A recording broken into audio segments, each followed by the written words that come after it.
Hi எல்லாரும் எப்படி இருக்கீங்க? காலையில அப்படியே நடந்து போயிட்டு, காய்கறி எல்லாம் வாங்கிட்டு வருவோம்னு முடிவு பண்ணியிருந்தேன். "குடுப்பா என்ன வேணும் நான் வாங்கிட்டு வந்து தரேன்னாங்க." "இருங்க நான் காலைல அப்படியே கொஞ்சம் நடந்து போயிட்டு வரேன்." அப்படின்னு சொல்லிட்டு, நல்லா இருந்துச்சு காலைல நடந்து போறது. உண்மையிலே நடக்கிறது ரொம்ப நல்லா இருக்கு. நான் போய் எல்லா காயும் நான் வாங்கிட்டு வரேன் நானேன்னு சொல்லிட்டு, அப்படியே நடந்து போயிருந்தேன்.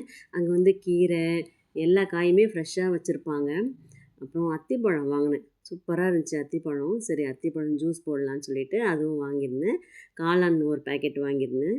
அப்புறம் கீரைக்கு காம்பினேஷன் அ சேப்பங்கிழங்கு வறுப்போம்ன்னு சொல்லிட்டு சேப்பங்கிழங்கு வாங்கியிருந்தேன். அப்புறம் மாங்காய் நல்லா இருந்துச்சு. சரி ஓகே சாம்பாருக்கு தேவைப்படும், மீன் குழம்புக்கு தேவைப்படும்ன்ட்டு மாங்காய் வாங்கியிருந்தேன். தக்காளி, வெங்காயம்லாம் நெறைய இருந்துச்சு. அதனால இந்த காய்கறி மட்டும் போதும், ரொம்பவும் வாங்கி டம்ப் பண்ண வேணாம்னு சொல்லிட்டு வாங்கிட்டு வந்திருந்தேன். நடந்து போயிட்டே இருக்கும்போதுல, நம்ம தெருவுல வந்து அ பெரிய தெரு, நீட்டா இருக்கும். அங்க நடந்து நான் அதுக்குள்ளயே நடப்போம்ன்னு சொல்லிட்டு நடந்துட்டுருந்தேன். அப்போ ஸ்கூலுக்கு ஒரு பொண்ணு வந்து கிளம்பிட்டுருக்கா. அவங்க அம்மா வந்து காலையில டென்ஷனா தான் இருக்கும் ஸ்கூலுக்கு அனுப்புறது.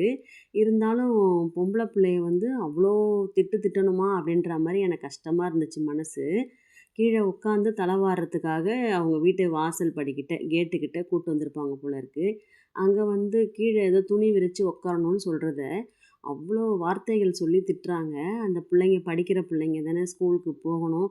நம்ம ஸ்கூலுக்கு அனுப்புற டைம்ல வந்து பசங்கள எவ்வளோ சந்தோஷமா அனுப்ப முடியுமோ அனுப்பலாம். கோவம் வரும், திட்டலாம் ஒண்ணும் தப்பில்ல. காலையில ஏதாவது தப்பு பண்ணும்போதோ, இல்ல சீக்கிரம் கிளம்பாம லேட் பண்ணும்போதும் திட்டலாம். அப்படி தலவார உட்கார்றதுக்கு வந்து அவ்வளோ திட்டு திட்டணுமான்னு தெரியல. அந்த பிள்ளைய பார்க்கும்போது எனக்கு ஒரு மாதிரி இருந்துச்சு. "அம்மா ரொம்ப ஓவரா திட்டுறீங்க" அப்படிங்குது அந்த பொண்ணு. நம்ம பிள்ளைங்களையும் ஸ்கூலுக்கு அனுப்பும்போது வந்து எவ்வளோ ஒரு ஹேப்பியான மொமெண்ட் அதெல்லாம். இப்ப நெனச்சு பார்க்கும்போது அவ்வளோ சந்தோஷமா இருக்கு. பரபரப்பா தான் இருக்கும். இங்கிட்டு ஓடுவோம், அங்கிட்டு ஓடுவோம். அவங்கள அனுப்பி விட்டுட்டு நம்ம வந்து உட்காரும்போது ஒரு ஹாப்பினஸ் வரும் பாருங்க. அத வந்து முடிஞ்ச வரைக்கும் திட்டாம செய்ற சோ அனுப்பணுன்றது தான் என்னோட இது. திட்டலாம். ஆனா வந்து இந்த மாரி வார்த்தைகள்லாம் போட்டு திட்டுறது வந்து கஷ்டமா இருந்துச்சு.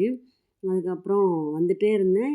இன்னொரு வீட்ல கேஸுக்காக வந்து விறகடுப்பு வச்சு சமைச்சிட்ருந்தாங்க. அங்க பார்த்து வெளிய வச்சு சமைச்சிட்ருக்காங்க. பக்கத்துல ஒரு சின்ன புள்ள. அந்த புள்ள உட்காந்து சாப்பாட கிண்டிக்கிட்டு இருந்தா அந்த பொண்ணு. அது என்னன்னா அவ்வளோ அசால்ட்டா, அஜாக்கிரதையா உட்காந்து கிண்டிட்டுருக்கு. ஏதாவது மேல கீழ கொட்டுனா என்ன ஆகும்? அத அவங்க அம்மா பார்க்காம, அவங்க பாட்டுக்கு அவங்களும் இன்னொருத்தவங்களும் பேசிக்கிட்டு நின்னாங்க. அது பார்க்கும்போது ஒரு மாதிரி இருந்துச்சு. அப்புறம் வந்துட்டு அப்படியே நடந்து பார்த்துட்டே வீட்டுக்கு வந்தாச்சு. மோஸ்ட்லி எனக்கு தெரிஞ்சு பசங்க திட்டு வாங்குவாங்க அப்படின்னா, அது வந்து சாப்பிட மாட்டாங்க. லேட் ஆயிரும் ஸ்கூலுக்கு சீக்கிரம் சாப்பிடுங்க அப்படின்னு சொல்லி பார்த்துருக்கோம். வந்து சூப்பரா டீ போட்டு குடிச்சிட்டு, வாங்கிட்டு வந்த காய்கறி எல்லாம் எடுத்து வச்சுட்டு, கீரை வாங்கிட்டு வந்திருந்தேன்ல, அத ஆஞ்சு, அலசி எடுத்து வச்சாச்சு. சேப்பங்கிழங்கு வறுத்துட்டு கீரை கடையல் தான் பண்ணியிருந்தேன். அப்புறம் இந்த பழம் வாங்கிட்டு வந்திருந்தேன்ல, அத்திப்பழம் சூப்பரா இருந்துச்சு ஜூஸு. ட்ரை பண்ணி பாருங்க. ஷார்ட்ஸில போட்டிருக்கேன். ரொம்ப ஈஸி தான். விலையும் கம்மி. நல்லது இந்த வெயில் காலத்துக்கு.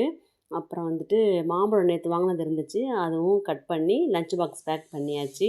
டிஃபனுக்கு இட்லியும், கார சட்னியும் தான் செஞ்சிருந்தேன். ஓகே, பாய். நெக்ஸ்ட் வீடியோல பார்க்கலாம்.